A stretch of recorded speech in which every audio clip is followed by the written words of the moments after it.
Welcome back, everyone, to another reaction video. Well, from time to time, I like to take a look at some smaller channels that have some interesting videos, and this one was recommended to me. It's from a channel called Gotta Know, which has just over 6,000 subscribers. But they've got a video, The Worst Thing Every U.S. President Has Done in 13 Minutes. Obviously, we could spend all day arguing about what each president's worst thing was, and it depends on your political persuasion, it depends on your biases, it depends on your background, it depends on where you're from, all of those things. But it should be an interesting thing for us to talk about, and I would love to hear your thoughts. So let me know in the comment section what you think the worst thing was that each of these presidents have done. I'll put the link down in the description. You can check out Gotta Know and see his other videos as well. And before we dive into today's video, I want to thank Landon in Goose Creek, South Carolina. Thank you, Landon. He just signed up a few weeks ago as a patron. Now more than ever, Patreon is vital to the success of this channel, and I've got some big plans moving forward that I'm going to be telling you about very soon. And Patreon is going to be a big part of continuing to be able to do that. So, with that in mind, let's dive into this one.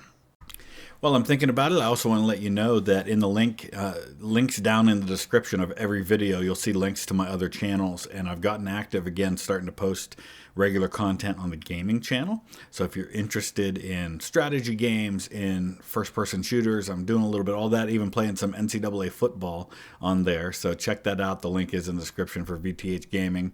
I'm also going to be posting weekly now on the stories of the Civil War and stories of the Great War, so check those out. War criminals, ethnic cleansers, sex offenders. Every president has gotten away with something. So here's the worst thing every US president has done. George Washington. The OG president had slaves. That's nothing new.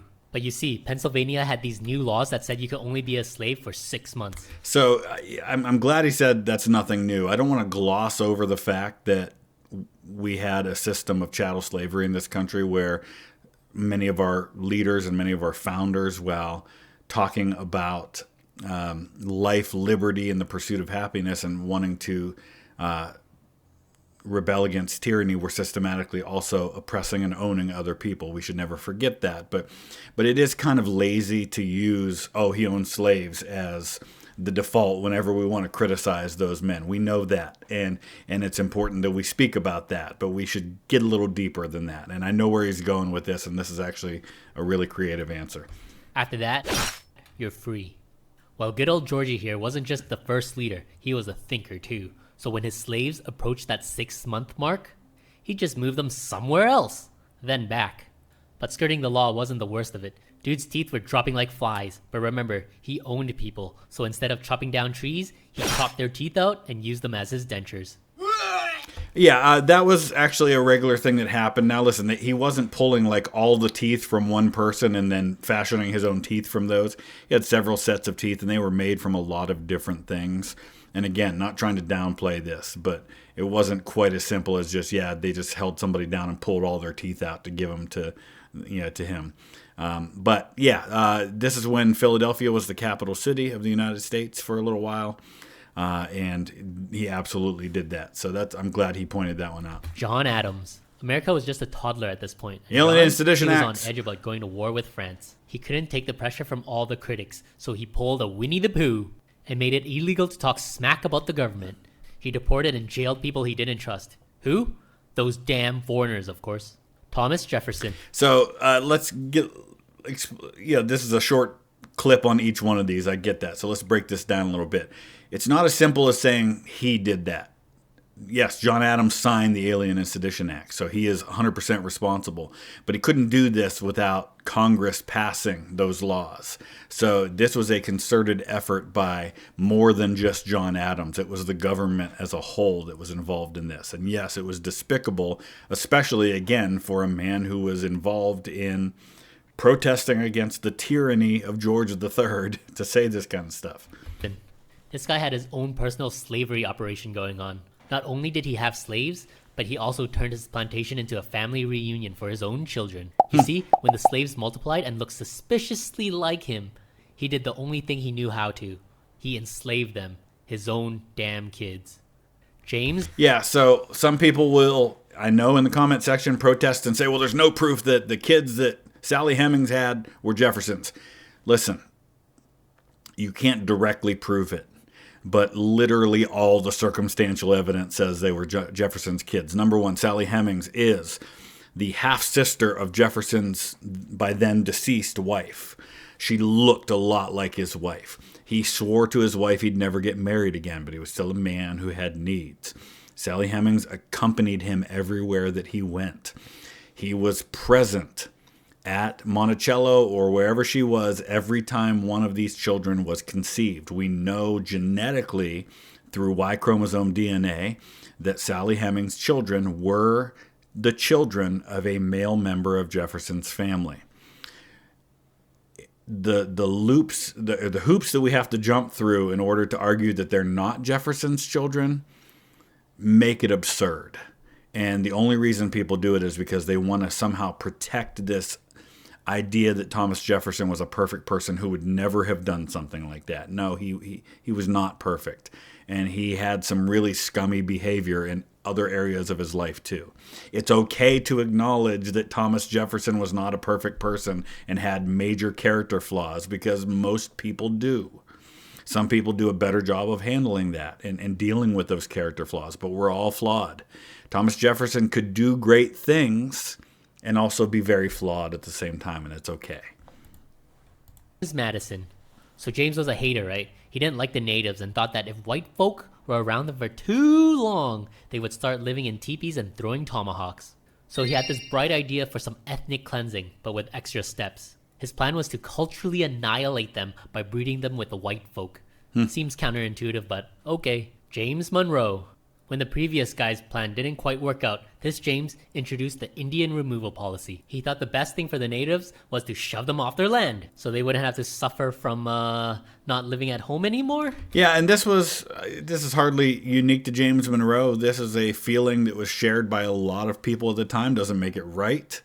But again, putting ourselves into the context of the time, this was a widely held belief. These are outliers where it's like, oh my gosh, nobody thought this way, but this guy did these despicable things. No, a lot of people had the same despicable ideas.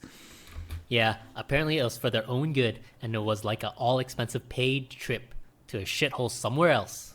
John Quincy Adams. So the North was all about manufacturing, right? But the South, they only had slaves and cotton. They imported everything else. So I wouldn't say they only had those things. I understand that we're oversimplifying things here. I mean, tobacco is a huge cash crop in the South, especially in places like Kentucky.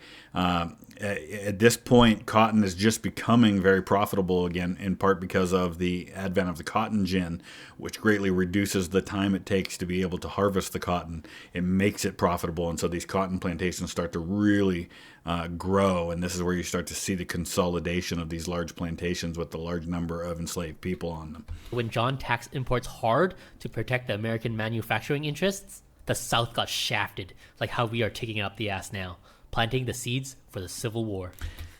I don't know that I would argue that's a bad thing. The federal government had to get its revenue somewhere, and tariffs is where it got a lot of its revenue. And nobody was keeping the South from transforming into a industrial power. It was the political mindset of people like Thomas Jefferson who wanted the country to be agrarian and to be a country of planters, and they didn't like things like banks and industry. So if you want to blame somebody for the South getting shafted by the fact it didn't have industry, blame the people who didn't want industry. I don't know. I just have a very different view on that. Andrew Jackson. Okay, remember the Indian removal Yeah, this one's policy? easy. Andrew Jackson kicked it up a notch. He was going to evict them and move them somewhere else because they were sitting on that prime real estate. Now, the Supreme Court stepped in and was like, nah, you can't do that shit. But Jackson was like, then stop me with your army then.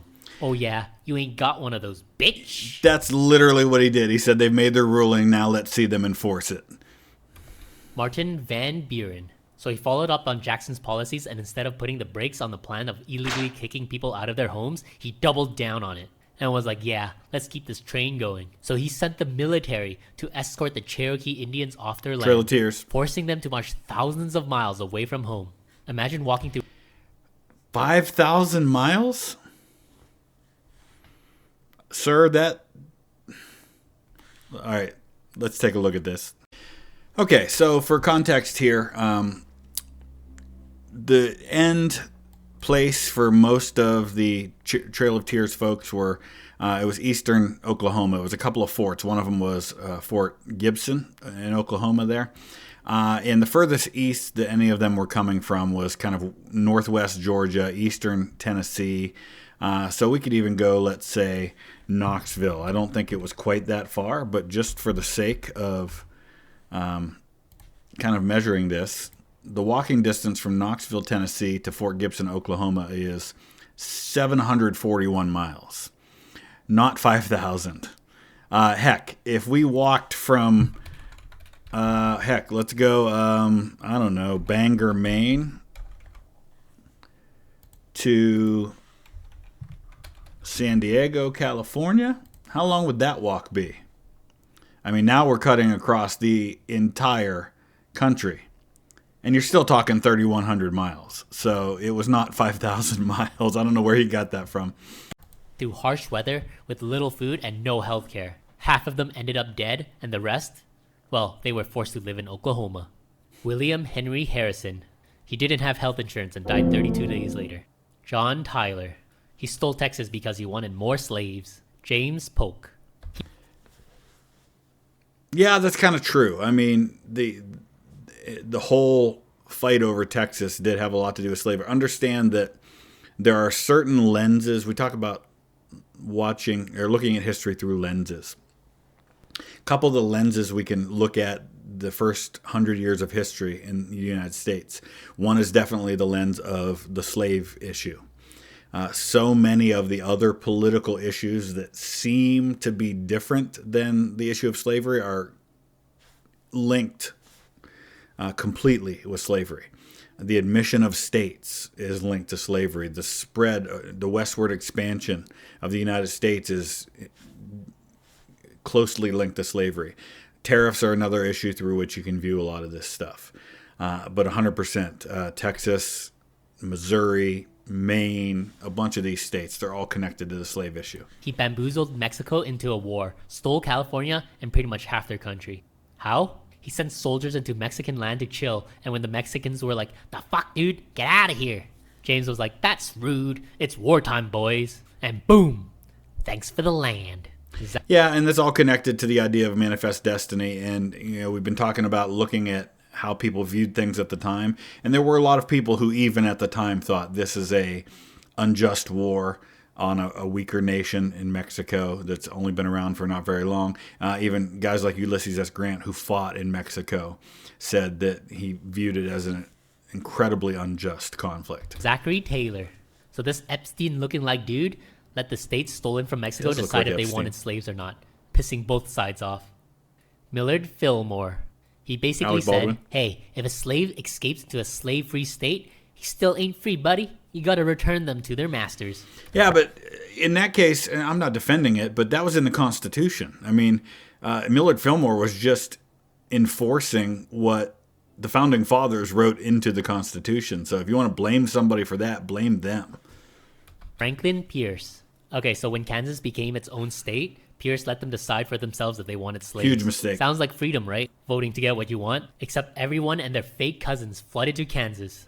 Both the pro-slavery people and the anti-slavery kids. And guess what happened? Full-blown chaos. Towns burned. People murdered.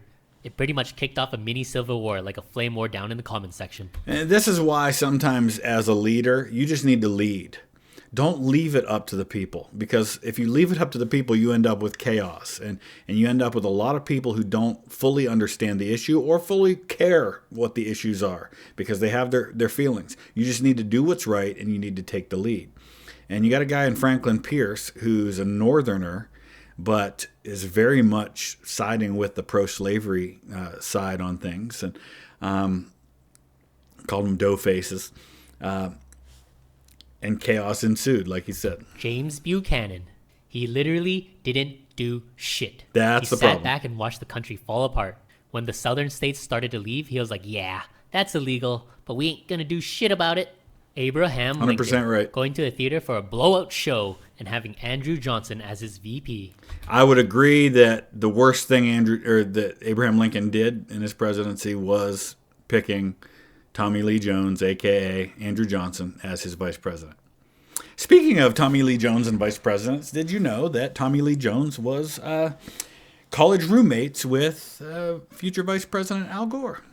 Andrew Johnson. After the slaves helped win the war, old Johnson here screwed them over. He vetoed giving them citizenship, handed out pardons to the Confederates like candy on Halloween, and let the South do whatever they wanted. Yep. Basically creating a giant playground for the KKK. Ulysses Grant. So the natives of Black Hill had a piece of paper that said Black Hill was their land, right? But when gold was discovered there, ooh boy, Ulysses Grant was like, not anymore. It's ours now. Yeah, I would agree with that. And listen, I am a major fan of Ulysses S. Grant, but I find it impossible to defend his actions when it comes to the Black Hills and the subsequent Lakota, the war with the Great Sioux War, they call it, which is the one that involves Custer's last stand at Little Bighorn. That all happened because Grant didn't have a tighter rein on what was going on and allowed that war to happen. The land was illegally seized, and what's worse is that 4 white dudes were carved into their sacred mountain as a reminder of what happens when you trust the government. Rutherford B. Hayes. He screwed the blacks even more by making sketchy backroom deals with the South to pull the northern troops out in exchange for becoming president. Disagree with this. I know this is a really easy thing to say about Hayes, and I understand that I'm a little biased because Hayes is an Ohio president, but here's the thing, and I've talked about this before. Everybody talks about Rutherford. He made a backroom deal to secure the White House over Samuel Tilden because there was an argument about the electoral votes in a couple of states. And as part of the agreement, he pulled federal troops out of the South and ended Reconstruction. Here's the problem with that. Number one, the alternative is that Samuel Tilden becomes president, and then he pulls the troops out of the South and ends Reconstruction, but does so in such a way that is even more pro-South and gives even more of a free hand to these pro-slavery Southerners who just want to oppress these freedmen that are in the South. So remember, too, that the national mood when it came to Reconstruction had turned sharply against it. So the teeth had been taken out of Reconstruction long before the election of 1876. Even Grant acknowledged by the end of his second term he was having a hard time enforcing Reconstruction. So I think that we make way too much of the backroom deal and the consequences of it. I really don't think it changed a whole lot. Leaving them to do whatever they wanted, paving the way for institutionalized racism, segregation, and even more voter suppression. James A. Garfield. He didn't subscribe to modern science, so he didn't learn why the metal detector couldn't find his bullet. So do what James couldn't. Disagree. If you look at Garfield, he was an incredibly educated man. Yes, he was our only ordained minister who was a president, but he was also president of a university, did debates on like a lecture circuit over things like evolution, but also was very pro-science and had nothing to do with the fact that his doctors were incompetent. And metal detecting was a new technology, and yes, there were metal springs in the bed, and that's a whole story for another day, but I would not call James Garfield an anti-modern science president. Do, and subscribe today. Chester A. Arthur.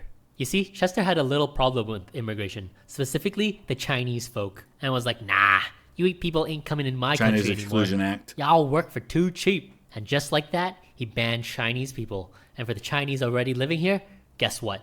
They aren't allowed to become citizens anymore. Grover Cleveland. So there was this worker strike in Pullman, Chicago, right? And Cleveland was like, fuck it, send in the army. And yeah, people died. Benjamin Harrison. Benjamin noticed some natives were doing like a cool spiritual dance, right? And he was like, that's rioting, right? That looks like rioting to me. So he sent in the army. Eventually one thing led to another, and bam! 300 people were killed by the army. William McKinley. Yeah, so he's talking about the Wounded Knee Massacre. This is part of the whole ghost dance phenomenon. We did a video recently about all of that. Yeah, and the buck stops here, as they say, so you got to hold Harrison responsible for that. Lee.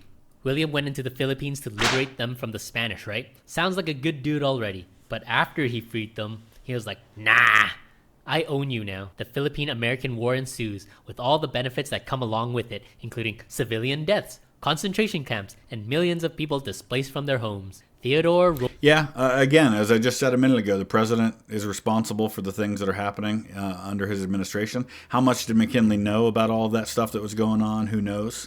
But he's still responsible. Roosevelt. Built this shooting in Texas, right? A shooting in Texas? No. So the white folk got all worked up, and instead of investigating properly, Teddy here decides to throw 167 black soldiers under the bus. You are the bad guys. Here's the thing. There were plenty of evidence showing that these guys were innocent, but Teddy was like, nah, let's strip them of their pensions and benefits anyways. That's true, and it seems really inconsistent with the kind of person that Theodore Roosevelt otherwise was. And this just goes to show you that no matter how much of a pedestal we put some of our leaders on, none of us would stand up under the scrutiny of the microscope of looking at everything. And I'm not saying that this is a small thing by any stretch of the imagination, but nobody's perfect at all. Howard Taft, the president's so fat he would get stuck in the White House bathtub. That never happened. That is a myth, 100%. Sometime I'm going to do a video on some of my favorite myths from history. And after destroying the Oval Office toilet, he decided to let major corporations in on the nation's land management policies and resources such as clean water. Fuck Nestle. And that wasn't anything new. The whole corporations and their involvement in the government had been going on for quite some time at that point. Woodrow Wilson. So along with being an absolutely racist, hate-monging prick who pretty much said, nah, no jobs for you if you ain't white, he killed free speech with the Espionage and Seditions Act, which basically said you can't talk shit about the government. Part 2. Part 2, yeah.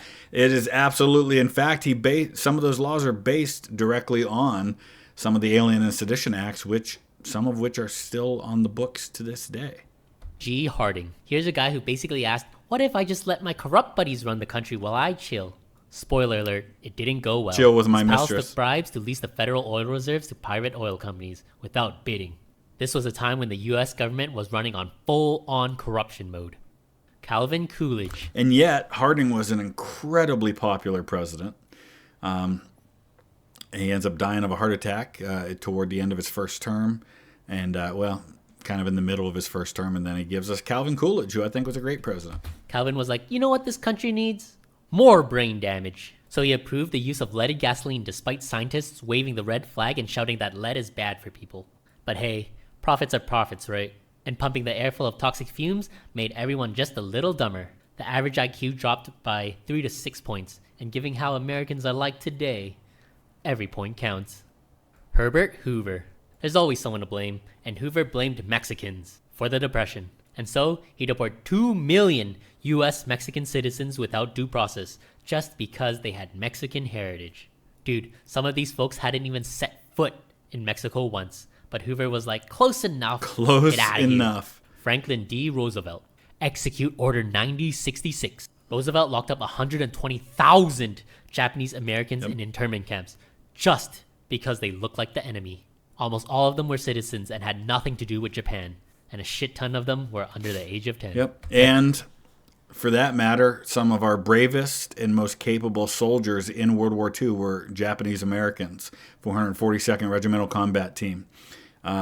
Incredible bravery, incredible heroism, incredible work that they put in the European theater.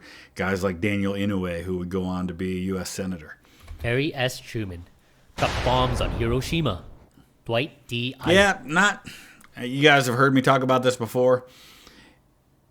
Given what he was presented with, given what was going on, given the scenario, it was 1,000% the right call that Harry Truman made. He would have been criminal to not do that if it meant a good chance of ending the war. Now, we can debate whether or not the bombs solely brought an end to the war, or if it was the Soviet intervention, or if it's a combination of the two. I would argue it's both. But the Emperor of Japan, in his speech announcing the end of the war specifically mentioned the bombs as one of the main reasons why. Truman would have been neglecting his duties to have not used those bombs. Eisenhower. He had a real taste for cheap bananas, right? Who doesn't? But when he found out that Guatemala's elected leader, Jacobo Arbenz, was taking land away from big banana companies, he was like, nah, I ain't want to pay more for no bananas. So what'd he do? He kicked off a covert operation to overthrow him. That's what. It plunged Guatemala into a 40-year civil war. But hey, at least bananas are cheap, right? Yeah, a lot of some of the early stuff that the CIA does in kind of nation building and getting involved in other people's business in some very negative ways happens under Eisenhower, because that's when they're getting their start. John F. Kennedy. He blue-balled civil rights leaders big time by saying shit like, yeah, I'll help you with segregation totally. Are you really? Nah. Lyndon B. Johnson. He took one look at Nam and thought, you know what this disaster needs? More troops and napalm. So he cranked the war dial up to 11 like he was trying to boil noodles faster, sending thousands of soldiers into the meat grinder while pretending it was all going according to plan. Richard Nixon, the first president to resign. Where do I start? There's Watergate, there's systematic oppression codenamed the War on Drugs. But I guess I'll pick the secret bombings of Cambodia. Nixon was a mastermind, you see. He really wanted to win the Vietnam War, and his plan was, get this, to bomb Cambodia without telling Congress. Here's the... Yeah, I understand the whole not telling Congress thing and stuff like that, but I also understand why it was done. Cambodia is fucking neutral and had nothing to do with Vietnam. It's not that simple, though, because the Viet Cong were using Cambodia. They were going off in, they were taking advantage of the fact that Cambodia was neutral. This is a much more complicated thing than just saying, they were neutral. We bombed a neutral country. Got to dig a little bit deeper on that one. This gave rise to the Khmer Rouge and helped kick off one of the most brutal genocides in history. Yeah. Smooth move, Dick.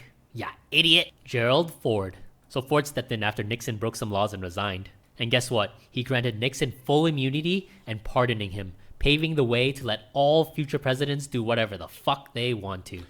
I disagree that paved the way for all future presidents to do whatever they wanted, because have we had another president that pardoned his predecessor? No, we haven't. Approval ratings dropped faster than my grades when I discovered Minecraft. But Ford did suffer the consequences for that. It pretty much ensured he wouldn't be elected in 1976. So who elected this guy? Oh right, nobody did. Jimmy Carter.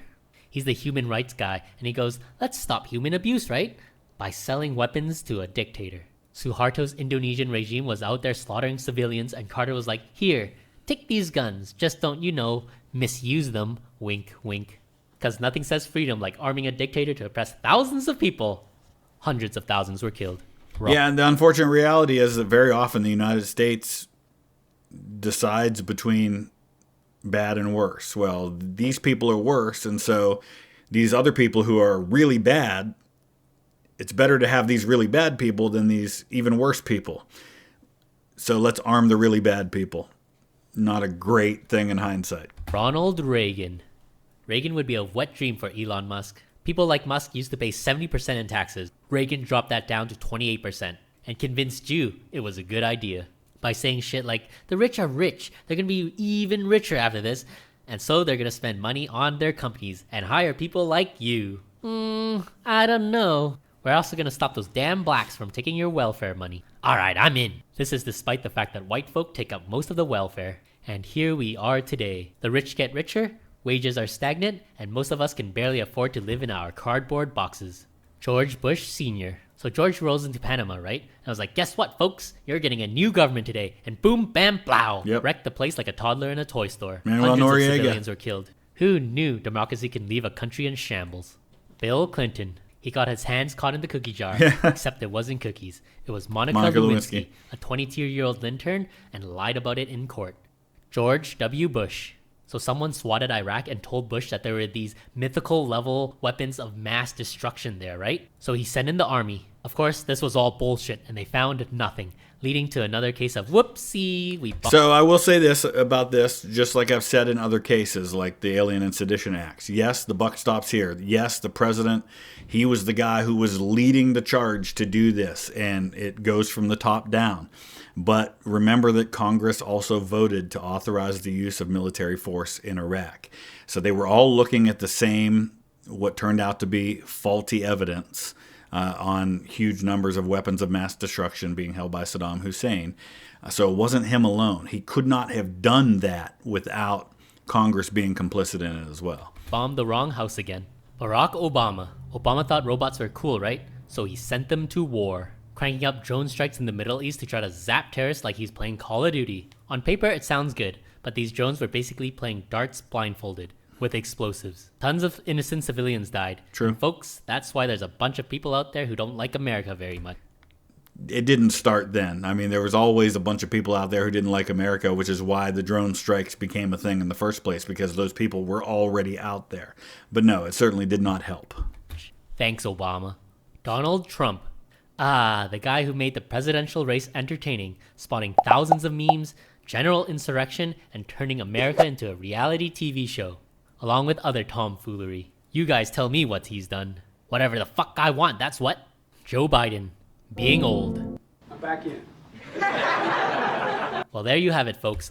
Okay, so he kind of laid off the last two, and I don't necessarily have a problem with that. I've said before that we need to give some time before we can really judge a presidency and its long-term impact on the world. Yes, we can criticize things in real time as they happen when it comes to decisions being made, but to judge overall the impact of a presidency, we need to back off and give some time and let our recency bias get out of it. So let me know your thoughts. As I said at the beginning, what do you think are the worst decisions or the worst things done by these different presidents? Are there ones you agree with? Are there ones you disagree with? Let me know in the comment section.